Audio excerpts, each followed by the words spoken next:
Okay, good day, Mr. Griffith. It's a pleasure to have you on the podcast. Let me just introduce, you're a man that needs no introduction, but for the format of the podcast, we follow certain rules. Sure. So here we go. Gary Griffith is a prominent figure in Trinidad and Tobago, known for his extensive career in national security and law enforcement. He served as the Commissioner of Police for the Trinidad and Tobago Police Service from August 2018 to August 2021. Prior to this role, Griffith was appointed Minister of National Security in September 2013, a position you held until February 2015. Your background includes 15 years of service in Trinidad and Tobago Defense Force, where he achieved the rank of captain in 1998. So, Captain Gary Griffith. Notably, he was the first military officer from Trinidad and Tobago to return home with a United Nations Peacekeeping Medal. In recent years, Captain Griffith has started his own political party, and in September 2024, I believe, he launched his bid to win the St. Joseph seat in the upcoming general elections, representing his political party, the National Transformation Alliance, or the NTA, a political party that he leads. So welcome, Mr. Griffith. It's great to have you on the show.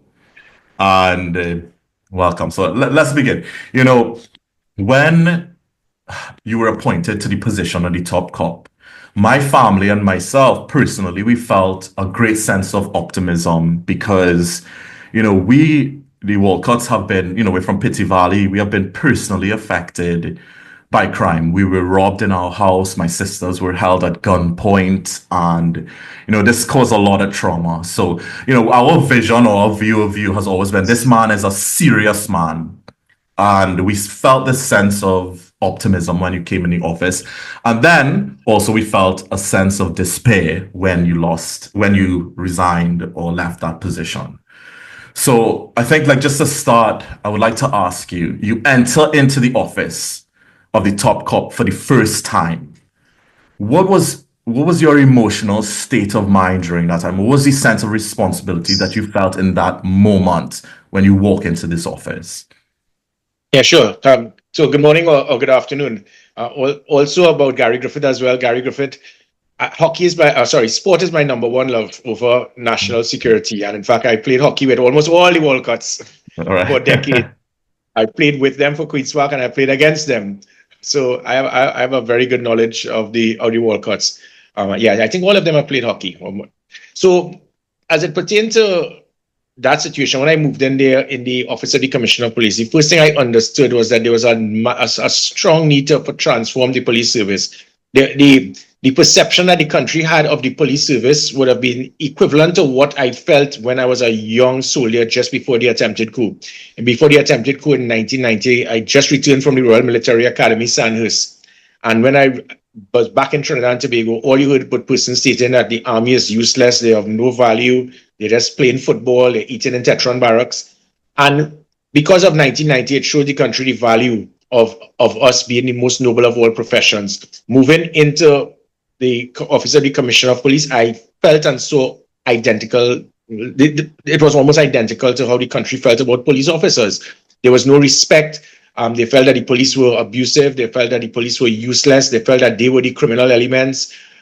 Just before that, the PCA director said the police was the largest gang they had in the country. And then the police officers themselves, some of them were frustrated. They were demoralized. So from day one, my first act was to try to bridge that gap between the public and the police. So it wasn't just to go and reduce crime automatically. It would never have happened. You can't go and just build a massive skyscraper with a weak foundation. And that foundation, it took me about a year. So that was the first thing. I had to try to win back that public trust and confidence that the public should have in the police, get the police to lift back up their morale, their motivation, and to bridge that gap between the public and the police, which is what happened. When I took over, the data had 14% public trust and confidence in the police. When I left, it moved to 59%. Now it's 8% after 3 years. So I think that was the first thing it wasn't, people really get into the office. First thing is to reduce crime. It can't happen until you build a proper foundation. Right. So you have the sense of responsibility, and you knew what the problem was, which was this perception and building that sort of foundation. And you get to work, And what would you say, as a top cop, you had identified as the main driving forces behind crime in Trinidad and Tobago?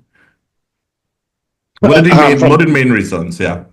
Yeah, the main one it started in 2006. Listen, from just before 2000, that's less than quarter century ago. The murder rate in Trinidad and Tobago was less than 100. We were going at 90s, and it wasn't because, yes, the Basio Pandey government may have been probably one of the best governments the country saw. You're talking about the oil dollar, about less than $15 a barrel. He had a great Minister of National Security who was my mentor, my Chief of Defense Staff, in fact, Brigadier General Joseph Theodore. Right. But what happened in 2006 is when we started going downhill. A prime minister referred to gang leaders as community leaders. And from there, government after government after government, what they did was to give massive state contracts to criminals. When they did that, you emboldened them, you gave them capital. Giving someone capital, it allows them to invest. So their investment meant that they were getting $10 million to build a $1 million box train. The $9 million they will now use to hire more gang members, purchase more sophisticated illegal weapons, pay off and bribe rogue police officers, customs officers, the judiciary, put hits on other gang members to get their state contracts. And with that, the domino effect just started. It built and it has never stopped. Right. But who gave that advice to our political leaders to pursue this approach? Because what I like, it's interesting that you say this, because, with regard to crime, I'm seeing what Bukele is doing there in El Salvador, right? So we're told, crime is such a complex issue, it's multi-generational to get it back under hand. But then we look at a country like El Salvador and we see basically where Bukele has essentially taken El Salvador from the most violent country in the world to the safest country in the Western Hemisphere. And he's done that by simply building a massive jail and locking up the criminals. And he actually prosecuted a former president of El Salvador for making similar deals that you just described that in Trinidad and Tobago that we made. And he was claiming that it was European or foreign advisors who were advising El Salvador's approach to dealing with the crime issue. So I'm wondering if there's a similar link there. If our administration was given bad advice in terms of dealing with the crime issue, or is it just the lack of, what happened there? And comments. No, they were just plain darn stupid. That's all it is. It had nothing to do with external support, because I was in cabinet in one of those governments. And I was hearing ministers tell me, Gary, you have to understand how this thing works. When it is we give them, they will calm down. I said, no.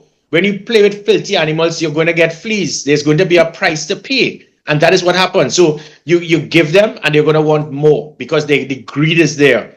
Right. I remember I was a minister of national security walking to open a brand new police station. And whilst I was walking, behind me, the biggest gang leader in the country is behind me. So I told Special Branch, I said, we got him, fellas. Take him now. And they said, so we can't. I said, what do you mean? I said, I'm the minister. I said, okay, you want the commissioner to direct you? I said, that's not the point. I said, what do you mean? Well, he just built the police station. I said, it can't be serious. And the person who gave him authorization to build the police station is now a very senior politician in the UNC right now. So that is what I had to go through. And it was all based on two things. It was based on, if it is we work with them closely before the election and give them these promises, we will get to win. Because some of these gang leaders, the one thing with them is that there's a strong following that they have. Sometimes they're seen as the Robin Hoods in a community. So if you have a gang leader in a major gang in a certain constituency, and he could control 1,000 votes, that's the difference in winning and losing an election. So the politicians feel, okay, I'm going to talk to you, I'm going to give you these promises, and in return, when we get in government, I'm going to give you big contracts. The gang member now goes to all these other persons and say, listen, you're going to get good payment, you're just going to vote X instead of Y. Now there's going to be a price to pay. And the price to pay is not dollars and cents. The price to pay is bloodshed. Right. And that is what it happened pre-2010 with the PNM when Manning met with them. They were known as community leaders. 2010 to 2015, we just went wild. It was live sport. It was Color Me Orange. It was Hoop of Life. 2015 after, it continued with CPEP, CPEP and all of these different things, Eastern Port of Spain. And it doesn't work. So it is based on the politicians here who are very backward. They don't understand that concept that you cannot negotiate with criminal elements. it's, in North America, they speak about not negotiating with terrorists. I have the same concept as a politician and as a leader. You do not negotiate with criminal elements. You adhere to the law. And it's strange enough, the gang leaders had full respect for me because whereas others before me and probably after me, they will sometimes allow the police to abuse their authority. I never did that. If police officers abuse their authority through extrajudicial killings wrongfully, they would be arrested, they would be charged. There was the highest number of police officers being arrested, charged, suspended by myself. So it was not about abuse of authority, but it had to do with standing firm and making sure we do the right thing. So going back to the politicians, that has always been the problem. They're just ignorant, and they thought but when it is you sleep with the devil, there's going to be a price to pay. They've always paid the price. I've been in conflict with my own government with live sport. Live sport was $400 million, and there were reports of over 40 persons were killed because of live sport. And that I fought my own government. I was in parliament, and I will say that this is wrong, and they're saying it is right. And I said, they have to be crazy. I got the data. We had all the intelligence. We have the reports. And then after, as commissioner of police, I was very vocal on it because the next government started doing the same thing. The prime minister said, well, it is the right of any citizen to apply and to get a contract. I said, well, okay. But similar to the United States, they have a list of terrorists on a watch list. You have not arrested them, but you're not going to give them a contract to paint the White House. And so it goes along that line where you can't expect equity as someone that is involved in being an enemy of the state. I stood firm on it. So what is happening in El Salvador? If it is that we had to do that to charge people, probably about 1/4 of the politicians would be charged. Ooh. But I mean, what about their approach with regard to the criminals? Because, what they did was lock up the criminals. They knew who they were. They built a big, beautiful jail for them, and they locked them up. And crime went from the worst in the world to the best in the Western Hemisphere. So in a period of 2 years. So it's an issue that can be solved. And it's something that I really find irritating about the narrative in Trinidad and Tobago about crime, about it's this fundamental issue that takes generations to solve. No, they can, if they've done it in El Salvador, we can do it in Trinidad and Tobago too. There's a template. As Minister of National Security, it was the highest reduction in serious crime in 31 years. As Commissioner of Police, it was the highest reduction in violent crime in 17 years. So every single major crime was reduced by 35 to almost 80%. We put an end to kidnapping, it stopped. And the reason for it is that we were using technology, certain units, equipment, keeping the police away from that unit. And we were able to pinpoint and realize police officers were involved in the kidnappings. It was the first time in history where we had 12 consecutive kidnappings and we were kicking down doors, intercepting vehicles, and arresting the kidnapper whilst the victim was still being held. That's things you only see in TV series. We did it here. And because of that, kidnapping came to an end. It has recommenced because of all of the things that I put that was removed. We put an end to home invasion. We put an end to extortion. And it could happen. However, what I did, I was very, very strong. I spoke about the one shot, one kill. And there are many people here who are sympathetic to criminal elements. And that one shot, one kill was to let my police officers know. Because before me, it was a case of, well, if people shoot at you, you can't shoot back because something like, no, go for a head or chest. And a head or chest is one shot, one kill. People they took offense, but that is how police officers are trained. When you see a target, you don't see a target to shoot at an arm or a leg. So my one shot, one kill, many people took offense, but the police officers realized this man has our back. When we had raids, I would be the first person, whether it is sea lots or wherever, I would be in front willing to take the first bullet. That is the type of leadership that was required to show that we will take the fight to you all.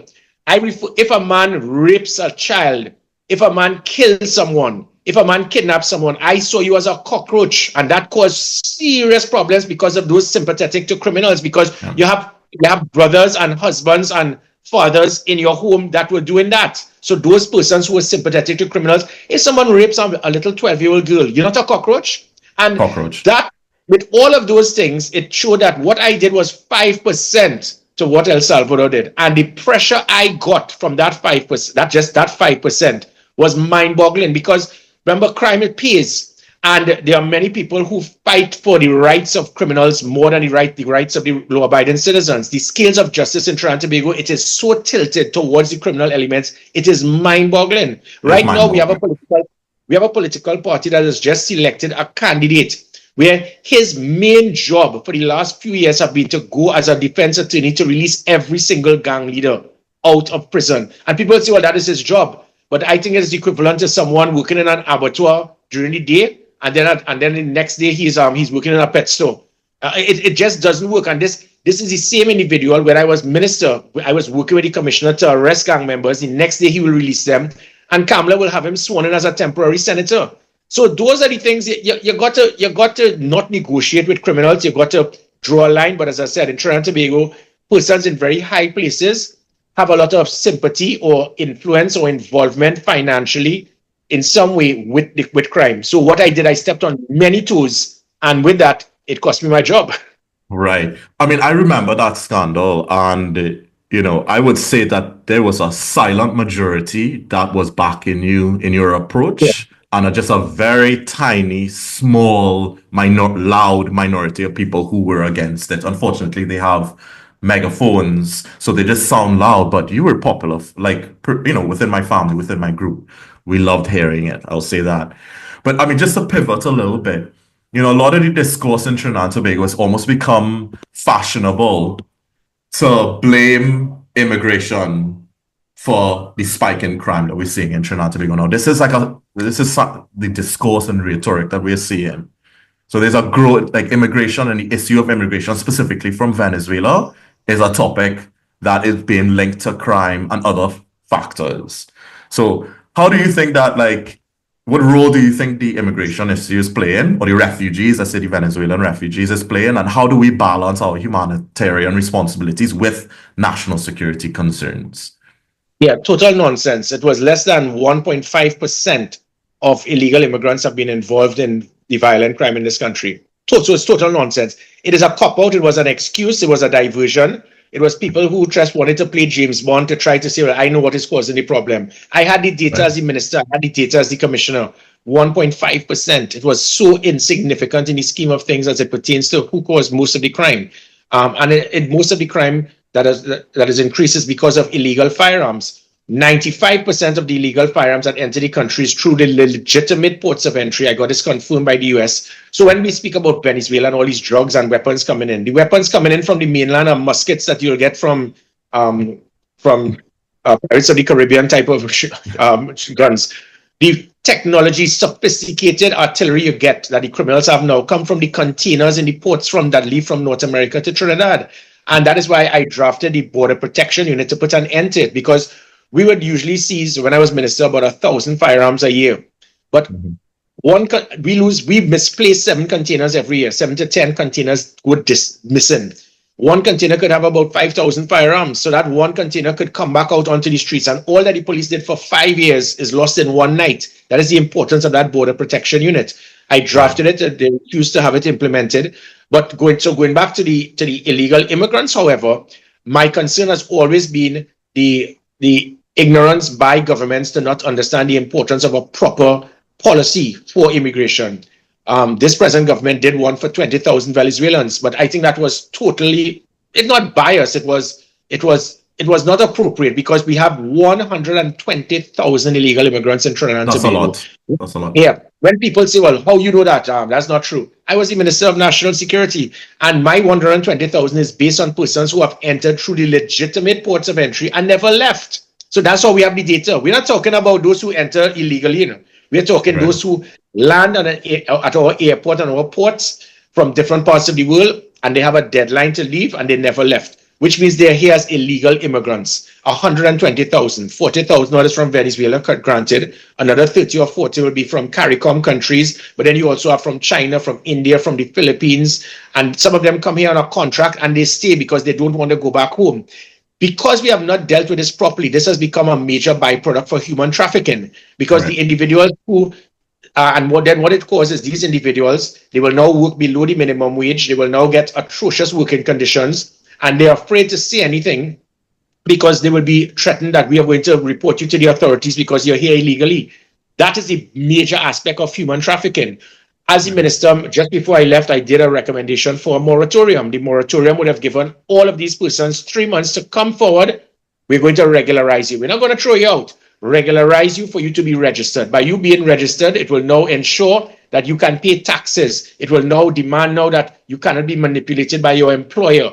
They even had people in my government, they were upset. They said, well, you're trying to affect business because the employers like paying someone 10, 11 TT an hour instead of 20 and not have to pay NIS, BIR, workman compensation and all of that. So it was even businessmen were affected by my moratorium. And then after I left, the UNC government immediately moved it. They didn't want it. But by doing that, it would have put a virtual end to human trafficking. It would have injected over 2 billion TT into the economy because now it meant the employers will now be forced to pay workman compensation, NIS, BIR. The persons who are now the 120,000, most of them now would now have to pay taxes, which they are not paying because what happens now is the employers just paying cash of next to nothing to the employees. And by doing that now, it would have taken away a lot of the problems that we have. And the few who would not be regularized, those are the ones we could target and have deported because now we realize you are someone who is not of value towards contributing to the development of Trinidad and Tobago. Right. I mean, but you mentioned there that this number, this 100 and something thousand number, is through the official ports of entry, right? Correct. Correct. We know that there's a lot coming through Chagaramas with the pirogues and the fishermen. Do we have an estimate about how many have come through that corridor? No, it's just like when we try to give an estimate of how many legal firearms. It could be 100, it could be 100,000.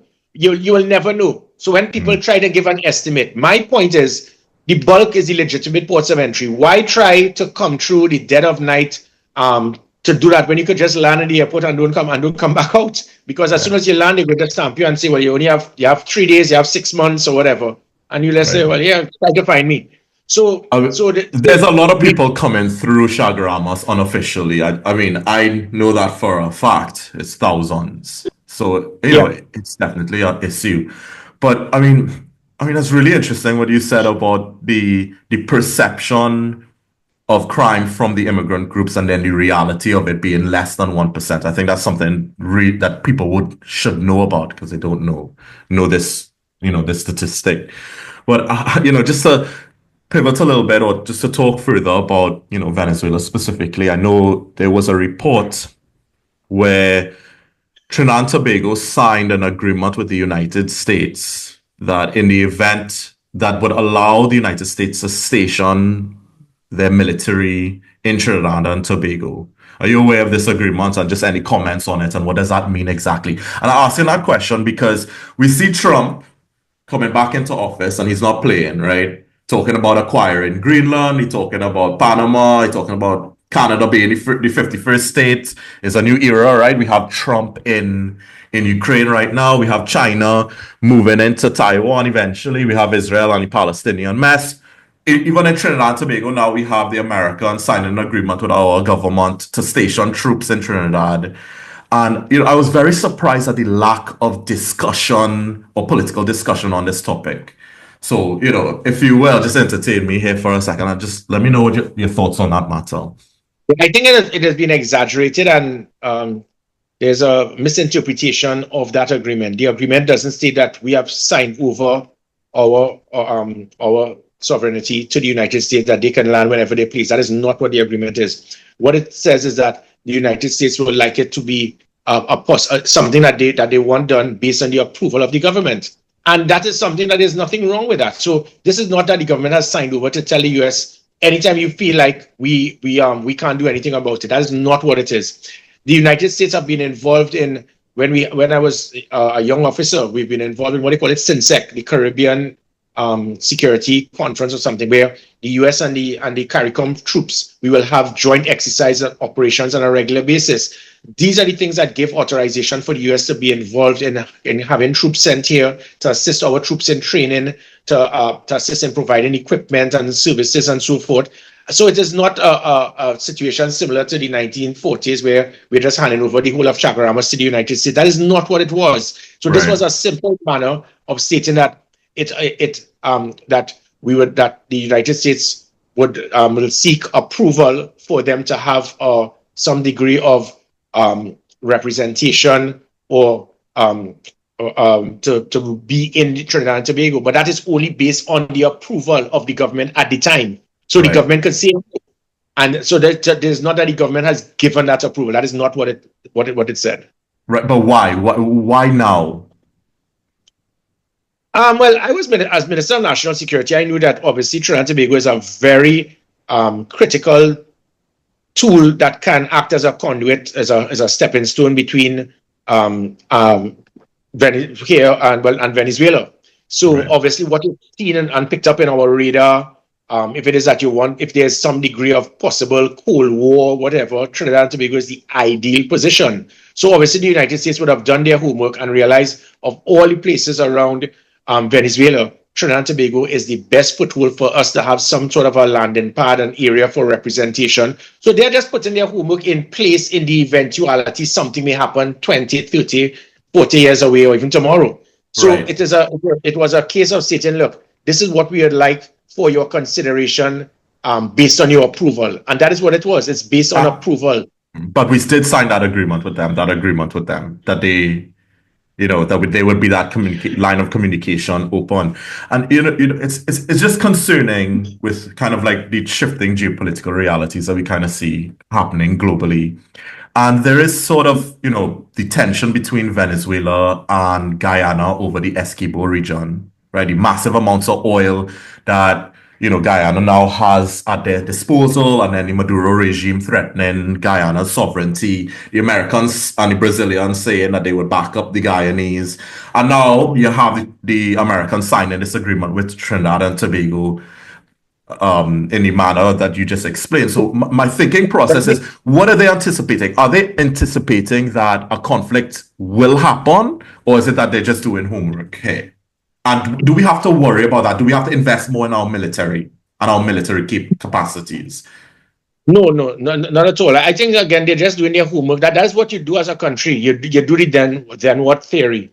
Something may happen, what may be required. So they just put things in place to say, look, we would like to know if it is that we can utilize Trinidad and Tobago as an area for training and operations or so forth. And this is not a concern, because I'll tell you why. What I was just going to say is that in 2014, I signed a bilateral agreement with Venezuela because we had serious issues with La Guardia Nacional intercepting our fishermen constantly. That went on for 3 decades. And then when I became minister, I met officially with the representative of Venezuela as it pertains to national security, which will equate with my position as national security minister. They came to Trinidad and Tobago. Instead of me going there, they came with all of their major heads in law enforcement. And we spoke, we trashed it out, and an agreement was made that there will no longer be that conflict, and the La Guardia Nacional will stay in their area of responsibility. If you recall, go back and do the homework from 2010, go back. It was decades we had those problems. It stopped because of the dialogue I had with Venezuela. And the dialogue also included that we will have joint operations to allow the Venezuelans to be able to train with our Coast Guard for joint operations for search and rescue, for be able to patrol, to ensure that both our exclusive economic zones will be secured. So it is not much different to me signing that bilateral to what is being done now with the United States and Trinidad and Tobago. There isn't much of a difference. I did the same with Colombia as well. So it's not because that I was trying to sell out the sovereignty of Trinidad and Tobago, but I understood that the La Guardia Nacional was putting a lot of hurt on us because there was a misinterpretation of their area of responsibility. We got that line sorted out. And since then, I'm proud to say that since I signed that, for the last 10 years, there's never been any major conflict with the La Guardia Nacional and our fishermen. Right. I mean, we have Trinidad and Tobago has to somehow figure out how we balance the interests of Venezuela, which is a big boy right there, and then United States, right? So I mean, we're just entering into interesting times globally, and then to bring it back locally, it's kind of, for me, I feel a little afraid. But as the leader of the NTA, we talked about crime for a little bit. What would you say beyond crime is your overarching mission? What is your mission? What sets the NTA apart from other political movements in Trinidad and Tobago? Tell me. Definitely to unite Trinidad and Tobago. I don't know if I'm going to be a successful politician, because that is not part of the role and function of a politician in Trinidad and Tobago. Both major political parties, especially the UNC, over the last few years, all their concept of to win is to try to demonize the other side, say the worst things, attack, discredit. I am not into that. And what happens is this, and I use the word not in any way to discredit the person, but these civilians who are politicians like to believe that they are soldiers. When you hear them talk, we are patriots and we are soldiers, and the PNM is the enemy, and we'll fight the battle on the ground. And they speak about air. You're a toy soldier. You're not a soldier. I was a soldier. I knew what it was. When I was in Sandhurst, every time we came out of a club or something, we had to look under our vehicle because we were at war with we were at armed conflict with the Irish Republican Army. While I returned from Sandhurst, I was the youngest officer in the coup. Bullets flying over my head by terrorist elements. I was in Haiti for 6 months trying to restore democracy. I got 43 death threats as a commissioner of police because of what I was doing. It was rated as special branch, the highest risk person to be assassinated in the history of this country. So I know what an enemy is. Right. Politicians are not enemies. So my concept and take is to just find an avenue to try to unite Trinidad and Tobago in some way, because the politicians have gone out of their way to divide Trinidad and Tobago. They've used race, they've used geographical locations, they speak about the 1%, they do everything. Religion, so everything they're possible to see. If I could get this unit, this set here to come and join with me, to come and support me, to come and vote for me. It's all based on winning an election. I intend to win a country. So my style of politics recently, I actually thank Keith Rowley for his dedication to his country. But who told me to do that? They went to tongue on me. I recently said that Stuart Young and I made a very good team that assisted tremendously in my measured success. And the UNC couldn't understand that. But I said, but in similar manner, Kamala Prasad-Bissessar was a great chair of a National Security Council that allowed me to do my job to cause the highest reduction in serious crime in 31 years. So I would have remembered that with John McCain when he actually stopped persons from demonizing Obama. That is the type of politics I'm trying to get us out of the banana republic politics, that you feel that the only way you could win an election is to try to get people to hate another party, to vote them out so you could win by default. I intend to win based on showing that I can unite the country and transform it. Yeah, right. I mean, your appointment as the top cop under the PNM, and then you previously served as the Minister of National Security. It was a rare moment of bipartisanship in Trinidad and Tobago politics. Very, very, very rare moment. So, something that I think this was some years ago, you said you kind of made this joke, which I thought was very, very funny. You were like, the NTA is not the catch-up or the mustard party, right? The PNM is the catch-up, and the UNC is the mustard party. And I thought it was a really, both of them go together. They feed off of each other. They're condiments that both go on KFC together, even though they're two separate. I thought that was a really funny analogy that you had made. And the NTA is something different, essentially. So I like that. I like that a lot. I mean, I really hope that Trinidad and Tobago is, the citizens are ready to make this leap, let's say. But, just to talk a little bit, Stuart Young is now looking like he will be the Prime Minister of Trinidad and Tobago, the first non-Black leader of the PNM, first leader who is not, either Black or Indian to lead Trinidad and Tobago. Any sort of comments on, and just to also say with Keith Rowley, he's the first, Prime Minister to leave office under his own accord by not either dying in office or losing an election. Anything to say about these two characters, these two individuals? Yeah, I hate Stuart. I was hoping that I would have been the first St. Mary's old boy to be Prime Minister, and he has taken it from me. Right.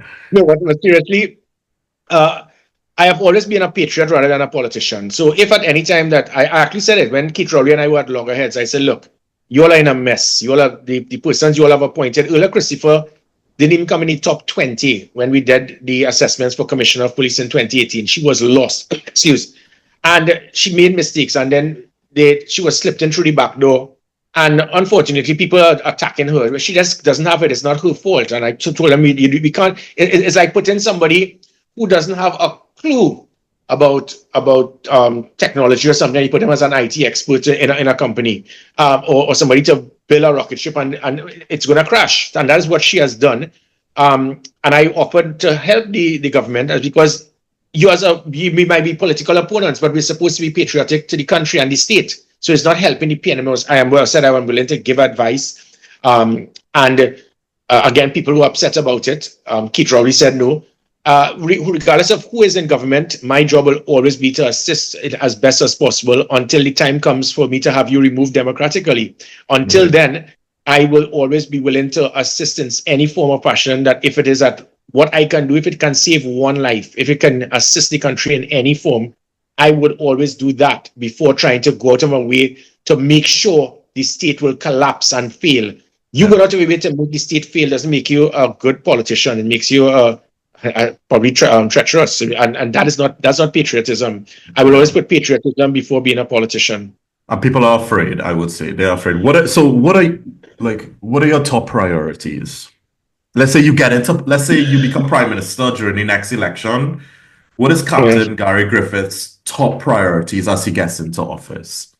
Well, as I said, finding a way to take away the hatred and the bitterness. And Trinidad and Tobago is virtually divided. It's from Grand Bazaar, go back, and vice versa. It really is a sad indication of where we have reached as a society. And it wasn't like this when I was the right hand to 3 prime ministers and a president. I was a military attaché to Prime Minister Basdio Pandey, to Patrick Manning. I was the aide-de-camp to President to A.N.R. Robinson. And all of the time when I saw with Patrick Manning and Basdio Pandey, they were like bosom buddies. They will socialize. When they had events, I will walk with Basdio Pandey as the Prime Minister to the gate to meet Patrick Manning, and they would be walking, all talking. I said, this is unreal what I was seeing. And because of that, the country was united. The country had no problem during the election campaign. It was love, it was peacock, it was old talk. The country was one. As soon as the bitterness has come about, where political leaders feel that every single thing is to say the nastiest things about that one on the other side, and there will be retaliation. And those on the other side, both sides, there are 200,000 people on both the PNM and UNC. If either political leader walks wrong naked downtown, they will applaud them and say, you're looking good. Right. That is the fact. It's not going to change. And that is why there are 2 major parties. I'm not here to disrespect those 400,000 odd persons. That is the way they are. It happens in the United States. The Republicans and Democrats, they got 50 million odd that will do the same thing. Thankfully, that floating voter, those are the ones that will make the difference. So my job is to try to find a way for us to simmer everything down. We need to take a deep breath. And then looking at what we have done, all the things that we have done wrong for the last few decades. We have a $50-60 billion budget. At least 10 to 15% is just blatant incompetence and corruption. We have state boards of persons selected in state boards, and they have no qualification, training, or knowledge in the field. There's nothing that this is the minimum requirement for you to be a board of directors in Lake Asphalt or anything in the energy sector. It is if you have the party card of red or yellow. And then with that, you have incompetent people making big decisions that cost the taxpayers. That's why most of these state boards, these state companies collapse and they fail, and we are losing money. My job is to find a way. And again, with the state boards, you cut half of the human resource because your PNM is no longer there, so it's only UNC and vice versa. I intend to change that. I would like to have opposition members in the state boards to put checks and balances, to stop corruption, to stop incompetence, making sure there are qualifications for it. That alone could inject another 2 to 3 billion into the economy. So certain things that can be done, you can remove a lot of wastage and corruption. And with that, there's no need to have property tax. We keep trying to find ways to lift taxes to balance your budget. What my intention is to minimize wastage and expenditure whilst not affecting productivity.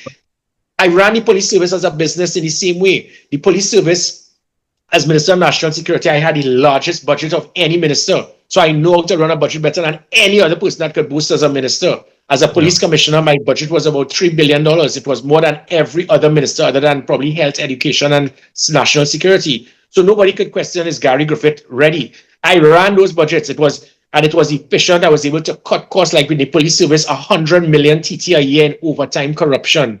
And then I used those funds to form a gender-based violence unit, a rapid response unit, GPS tracking on vehicles, tasers, pepper spray, body cameras, social media monitoring unit, a police marine branch, without asking the government for a cent, because I was able to take away the waste and the corruption and use those funds to purchase things that the police needed. That is how I intend to transform Trinidad and Tobago and to run a government. Right. I mean, I've seen some estimates ranging from, for every dollar spent by the government, between 50 to 70 cents are lost due to corruption and incompetence. So, it is very, that's a large number. And, you become angry when you know read such reports, and then you hear that they want to put on a property tax when you know that if they just streamline the public service, no new taxes or would have to be raised, no new cuts would have to be done, right? I mean, this is something that's happening. I mean, I'm right here in Poland. I mean, there's a lot of corruption here too. You know, don't be mistaken about that. It's a global issue. But the difference is that they've legalized it through committees and through the democracy, so they through the bureaucracy. But they do have a term where they always say, you know, why raise taxes just to feed the bureaucracy, you know. So I mean, I kind of see. I mean, in Canada, it's the same kind of conversation. That's why Justin Trudeau is super unpopular. Why Gavin Newsom in California is also super unpopular. It's because the corruption in these places have been legalized through the bureaucracy, right? You have a coastal commission and a this commission and a this commission and a this commission and spending a lot of money. I mean, with Trinidad, though, that 50 to 70 cent lost for every dollar is a high amount. And, you know, I hope that that's something that if you get into office, you will sort of handle so that we have, you know, so we don't have to raise taxes or whatever the case is. But Let me give you a quick example of that, because, like, for example, white collar crime is obviously a big concern. And one of the things I drafted as Minister of National Security was civil asset forfeiture, because we couldn't catch them. They found ways of just manipulating it and putting things in escrow and so forth. And the civil asset forfeiture was straightforward. And it means that if you got 5 houses, you got 3 yachts, you got tens of millions in your account, tell us how you got it. right, And whether it's inheritance, whether it's business, whether it is you won the lotto. Well, wow, the cabinet actually shut down that day because right, how dare you do this? I work hard for my money. I said, but if you work hard for your money, you will prove it. And it never came true. Faris Alwari replaced us as AG in government, and he piggybacked and took what I said and changed it into explain your wealth. But those are the things you get. You sometimes you get pushed back by your own because they're like, "Wait, you're trying to be a little too good here." right. That's been my fault. But tell me something, like, is Captain Gary Griffith an ideological person? Are you an ideological person? Expand in what way? Put into politics and Yes, in any political sense. Are you a socialist? Are you a capitalist? Are you a law and order strongman? What is your ideology, Mr. Griffith? I think I could take probably pieces of each one. I really don't want to box myself into any particular one because then people say, "I see what we told you about him." What Right, the thing with me is like what you see is what you get. right, I'm not hypocritical. I was fired by as a minister because I refused to lie, and right, people say, "Are you?" Because there was a situation where an attorney general was being investigated, and when the police said, "You may have something that could help us verify whether the person is guilty or not," I said, "Okay." And that was and all I could have done is turn a blind eye and stay as a minister. I said, "No, fire me. I'm not going to lie." As right, commissioner of police, there was pressure on me to deal with targeting political opponents. I said, "I'm not doing it. If I don't have evidence, I'm not going to charge them." I got fired. And people laugh me, "Yeah, you got fired twice." I'm glad to say I got fired. At least I was qualified to be fired, but at least I was fired based on doing the right thing. right, That has been my stance. People say that sometimes wisdom must outweigh honesty. For example, even recently, I stated that I arrested and charged one of my own family members. And how many people would have done that? I could have tipped her off. I did not. I arrested her. I charged her. And you should hear the talk. That has been the big thing on social media the last 48 hours. Gary cleared her. I said, no, you jokers. I charged her. Well, you got her off on bail. I said, no, I can't give bail. That is the court. Well, you don't know where she is right now. I said, I'm not supposed to know where she is. 15,000 people are charged every year. That's 90,000 in the last 6 years. I don't know where they are. I don't know where the AG is, who has recently been charged, who was charged. I don't know where your member of parliament for Pointe-a-Pierre is, who's on a charge, and they're on bail. So my style has always been, as much as possible, it may be very hard because I stand firm on principle and I will not negotiate with wrongdoing. Whilst at the same manner, I'm a team player. I will do what is best for my country, but there's something that I've been trained in the military as an illegal command. And if something that is illegal, I am not going to condone it. And that's the problem I have right now with the UNC. I'm not going to condone wrongdoing. I'm not going to condone corruption. I'm not going to allow you to give state contracts to gang members. I'm not going to allow you to have another live sport. And with that has caused the friction between the UNC and the NTA. If we join, it's an automatic win. But I am not going to be there to be a silent partner to allow wrongdoing. So right. you could box that personality and put it where you see fit. I mean, yeah, that's good. I mean, if you were to make a deal with them, like the only advice that I would like to give advice, make sure that you have the balance of power, meaning that the difference between a majority and a minority is the NTA. And I would like to see that happen. That would be the advice that I would give you to make sure and push I hard tell you, on I having tell you that that is balance. the problem. That is the problem because what Kamala Prasad Bisesa wants is 21 seats. So there are Right, 41 seats in Parliament. She wants 21 UNC seats and then tells us, will you take all the seats that the PNM will win? But use us to win the marginal seats because she needs our support to win the marginal seats. It can't happen. The NTA, we may not, even if say we are 1/6, if the UNC has 300,000, we may say if we have 50,000 and say so you have 6 times more. It means that if we have 24 seats in government, we must have 4. But don't say that you want the first 21 seats and then you will give us the scraps. That right, is political domestic violence. I'm not going right. to adhere to that. We must have represent. There's going to be no support without representation. Right. I mean, it's also bad faith negotiating. I mean, we saw what happened with the CUP, and that would be your challenge. Correct. Whatever happened to that party, not to happen to the NT. But I mean, just to move on from that, because I don't want to be too political. You know, there's certain pet peeves of mine in Trinidad. One of them being the traffic. What is Gary Griffith going to do about the traffic in Trinidad and Tobago? We spend what, 3, 4 days, 5 days a week in traffic every year? That's too much. Yeah.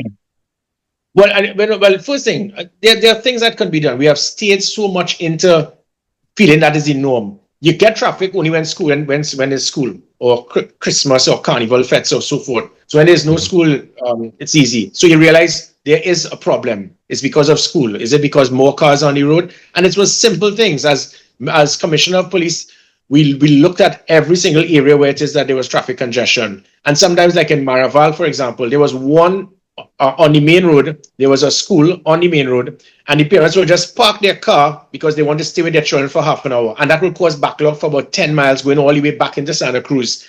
And we just got the police to ask them, please park on the other side of the road where there's a car park. And bam, it was flying. So we started putting police officers in specific areas every morning to make sure we can deal with that congestion. I also formed that all of these things stopped, by the way. As soon as I came in, McDonald, Jacob, and Ulla Christopher, their job was to shut down and dismantle every one of the 100 policies, units, technology that I put in place. One of the other things as well was that I was getting a drone, and from that aerial thing, you can actually see and pinpoint what is causing traffic and what is causing traffic congestion. There are so many things that could be done. Anytime there's an accident or sometimes there's a death on the road, that body will stay there, and that body will stay there or an accident for 3 hours, and that'll cause traffic back up. There's equipment as a simple screen. You put the screen and you block it, it'll cause cars to keep moving forward because people will usually stop to macro to take a video and so forth. And so there are so many things that could be done to assist in traffic congestion. None, and we just accepted it. Sometimes we need to look at the point that Trinidad and Tobago is 8 to 4 constantly. Try to get businesses to try to change from 7 to 3 or from 9 to 5 as well. You break the monotony instead of 150,000 cars trying to get into Port of Spain at the same time to get there for 8 o'clock. So there are so many things that could be done, and you have to think out of the box. You can't just accept and say, well, there's traffic, there's nothing that could be done. There's a lot could be done. Finally, there was the National Operations Center that I established as minister.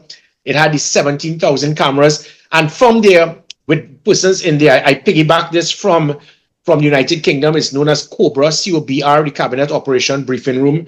Working with Mayor Rudy Giuliani and others, looking at what the US, what they did after 9/11 by setting up their own command center. You're able to see the whole of Trinidad and Tobago. You're able to see exactly where there's traffic. If a traffic light is down, immediately you know to send a police officer there to ease the congestion. So there's a lot that could be done. I'm not saying that it would be eliminated, but there's a lot that can, and it is not rocket science. And this could be done within days. Right. I mean, we need it to be fixed somehow. Another interest point for me. We go into these topics. So, what are your thoughts about Trinidad and Tobago fully embracing the Caribbean Court of Justice as its final appellate court? Do you see it as a step forward for the nation?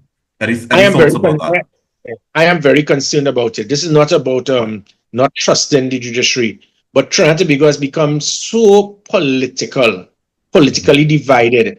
I mean, sometimes in court, and that's the reason why so many cases, you sue the state and you lose. You go to the appeal court, you lose. You go to the Privy Council, you win. The amount of persons who have won cases in the Privy Council is that you lost initially. It's mind-boggling. So is it that certain judges are so incompetent, or is it that there's a degree of bias? And I have to be very careful because, the judiciary, they are ones that you can't say anything about them. You could criticize everybody else in the world, but you can't criticize them. And I have seen it. I am in about 17 different court cases suing the state for all sort of things based on lies and so forth that they did. And I'm winning all. But sometimes to win some, a judge will say, will not agree, and then I have to go to the appeal court where I will win. So if it is that you go to that CCJ, is there a possibility that the CCJ could have some degree of political influence? Because many of the matters that we have has to do with people fighting against the state.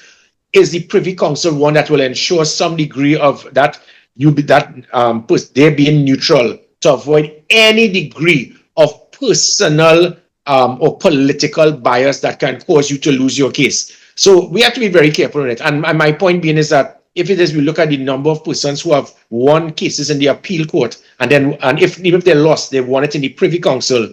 How are we to know? It means that something is wrong with our judiciary here, where so many people are winning the Privy Council when they would have lost in the appeal and the regular court. So at this time, until there can be that guarantee that there is no degree of political influence in any way, I still err on the side of caution at this time. It is not to say that we should change it. I think it is good that we should embrace change, but we must ensure that what decisions are made, there must be no degree of political influence or manipulation in any way, even if that becomes the last decision made. I mean, this is something Caribbean-wide. It's not just Trinidad and Tobago. And I speak specifically about the trust in judiciary. It is very, very, very low. And I agree with you that is probably the main hesitation, with signing up to the Caribbean Court of Justice as the last appellate court. But, it is in Trinidad and Tobago. So there's an irony there that we have it stationed in our country, probably pay for it as well, and then it is not our last court of appeals. And it goes with standard. Let me quickly add, I'll give you an example. When I was suing the state for something pertaining to firearms, a firearm audit, an appeal court judge kept stating, he said it's about 11 times in my matter, and Gary Griffith sold 165,000 firearms. It was 2,000, and he kept stating that because he saw that in a newspaper article. And in his mind, he kept insisting that I gave away 165,000 firearms when it was 2,000 or 3,000.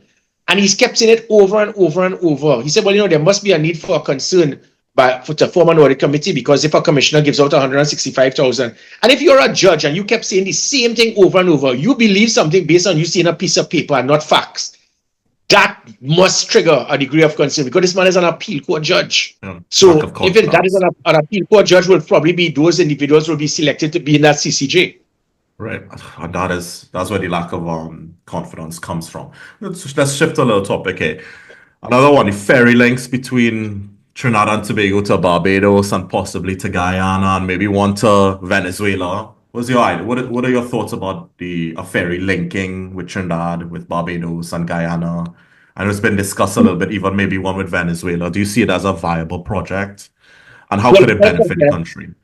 It's all cost benefit analysis. We spend so much time with I remember recently Kamala Prasad-Bissessar said she gave us 50 points to fix the health system. And when we looked, what she did, they went on Google 50 ways to improve health in our country.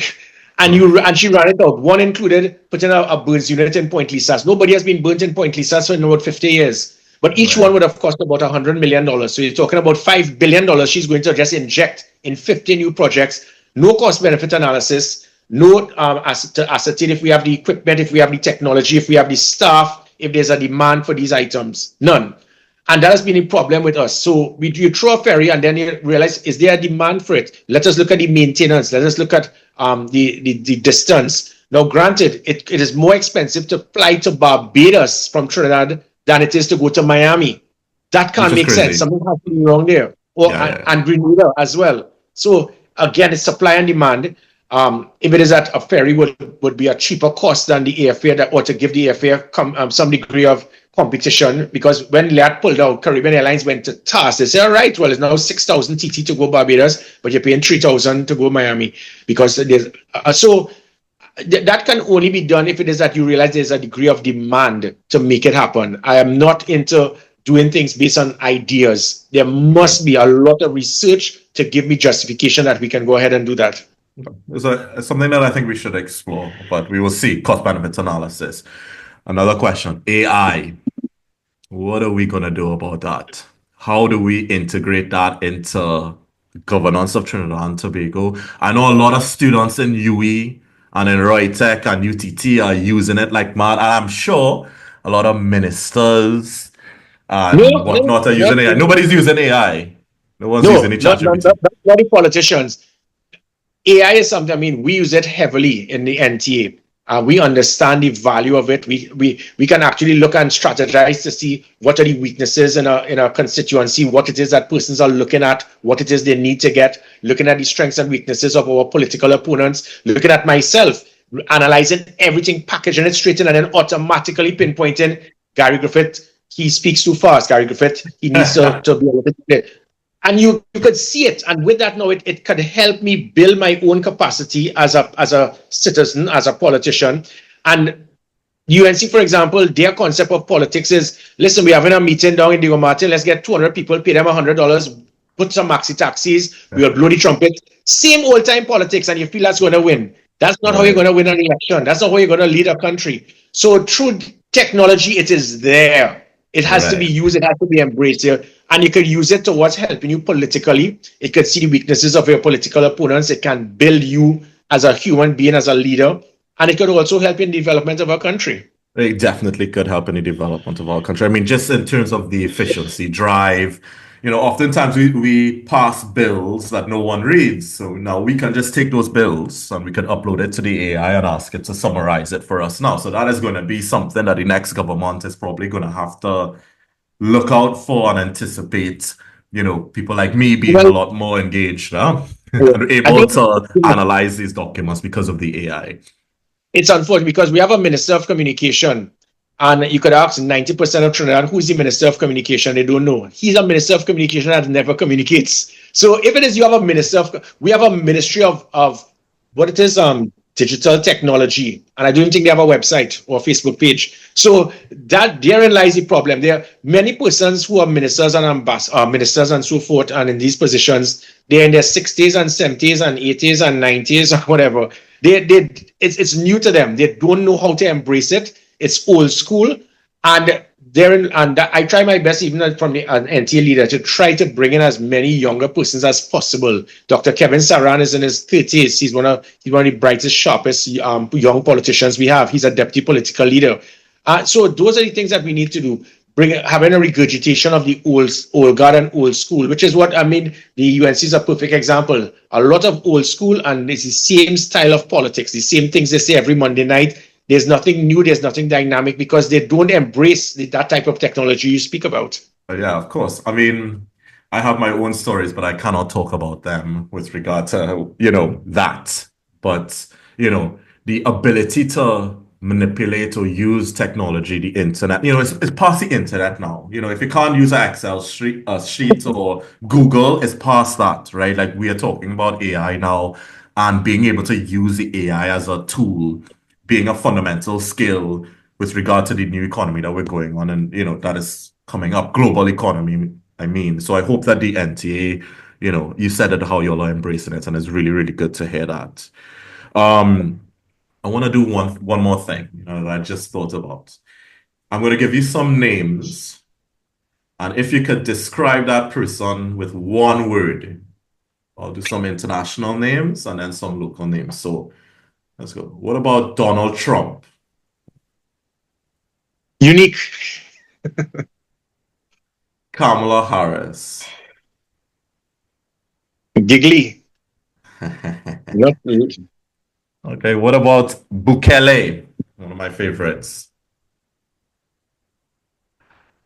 I feel I use the word unique a lot here, because sometimes you have to be very careful as a politician. I'll give you, going back to Donald Trump, there's a lot more I could say about him, good, bad, and indifferent. Kamla Prasad Bisesa. One word. It's only one word. One word. I have to be so careful here. Kamala Prasad Visesa, flip-flop, Okay. Keith Rowley. aggressive, Stuart Young. potential, Penelope Beckles. charismatic. Okay. Good. And then let's just to end. Thank you very much. And just to end. So in the end here, as we end this podcast, what would you like to send? What message would you like to send to Trinidadians and Tobagonians about building a better future together? That to so many citizens of Trinidad and Tobago, especially those abroad, people have given up hope. They've given up belief. I promise you, this is a great country with great people. What has destroyed us is not the criminals so much, it's the politics and the politicians. I am trying my best to try to unite Trinidad and Tobago. If it is, we could find a way to come to some common ground to understand that we are citizens of the same country. There's a deliberate intent to cause hate, animosity, division, and bitterness to win because people want that 8 billion US annual budget to have in their pockets. Forget that. Try to make sure that we select the right people to transform Trinidad and Tobago. We can make Trinidad and Tobago a great place, but the politicians have destroyed it. I think the citizens can take back the country from the politicians and then demand from the politicians to do what is right. Trinidad and Tobago can be the country it should be. And with that, I'd like to thank you.